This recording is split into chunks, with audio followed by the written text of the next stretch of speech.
Herkese salamlar. Bugün sizə vahid bəyannaməni New Etaxisdə hardan vermək lazımdır onu göstərəcəm. Daxil olduqdan sonra bəyannamələr bölümünə daxil olursunuz və sıfır hesabatı göstərəcəm. Bəyannamələr bölümü, yeni, vahid. Vahid yəni desən şey deməkdir. Vahid muzlu gedir təbələdə.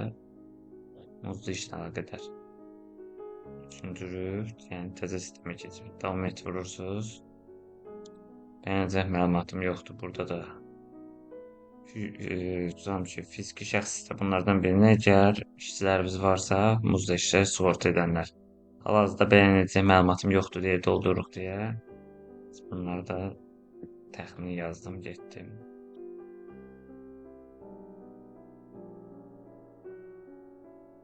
Təsdiq et vursaz, avtomatik olaraq gedəcək. Hər kəsə uğurlar.